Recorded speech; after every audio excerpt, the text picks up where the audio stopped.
Hello, my name is Richard Devitt, and this is my fetal pig dissection lab video for Human Anatomy and Physiology Part 2.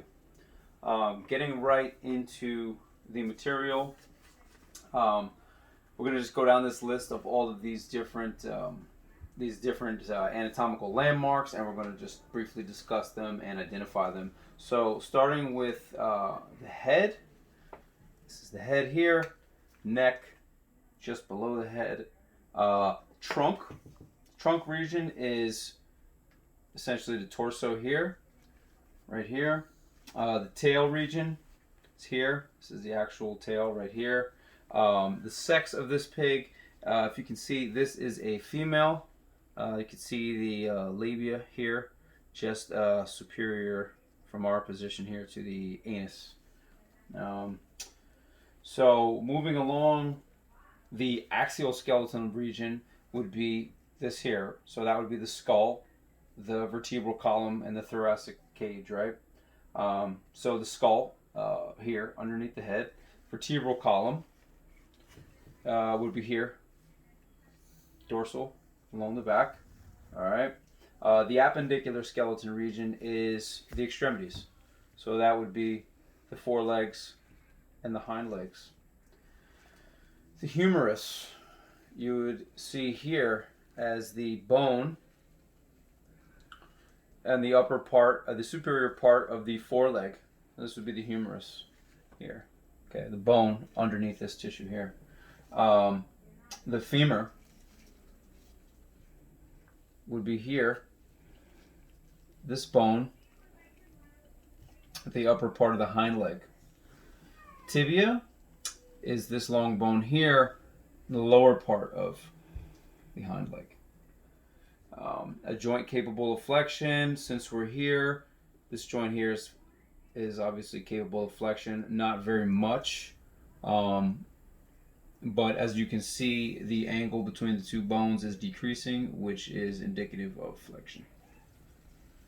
Moving on to the muscular system, the pectoralis major seem to have sliced through in my relative inexperience, but you can see the pectoralis major muscle here, which would be connected to the thoracic cage and would kind of help adduct this foreleg.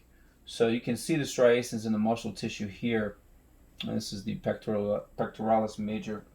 Latissimus dorsi, going over to the dorsal side now. Latissimus dorsi are going to run alongside the vertebral column here and run all the way up closer to the shoulder. Okay, so this would be the latissimus dorsi here. You can see I cut away a little bit on this side, so you can kind of see some of that tissue there. The deltoids. So again, here I cut away a little bit more tissue than I would have wanted to, but at least you can kind of see the striation. So this would be the deltoid muscle right up here. And, near the top of the humerus. The rectus abdominis. So it may be a little bit hard to distinguish one from the other in this model, but this is the rectus abdominis right here. So this is the superficial muscle in the trunk, just below the skin which we have removed. So this is the rectus abdominis here, what we can see of it. Transverse abdominis lies deep to the rectus abdominis. So this would be an underlying deep sheet of muscle here that kind of goes over the rib cage. So this would probably be the transverse abdominis here. All right. The glute medius. This would be the glute medius right here. Okay, so we're talking like the top of the hind leg muscles that abducts the hip, right? So that would be the glute medius there. Concerning the questions, the nervous system of the pig, we can see here the spinal cord, and if you look really closely, there is a clear membrane here on the outside of the spinal cord, which is the meninges. Okay, and in terms of the white and gray matter, the gray matter are the neural bodies. The white matter are axons, which are myelinated. Myelin is a white fatty substance that coats the axons. So that's the difference between the color of the two. Moving on to the endocrine system. Insulin helps regulate glucose levels in the blood by facilitating uptake of glucose into cells from the blood. Conversely, glucagon would, in response to decreased blood glucose levels, would have the would signify the liver to convert glycogen back into glucose. So insulin is kind of counter to that. Insulin takes the glucose out of the blood and delivers it directly into the cells.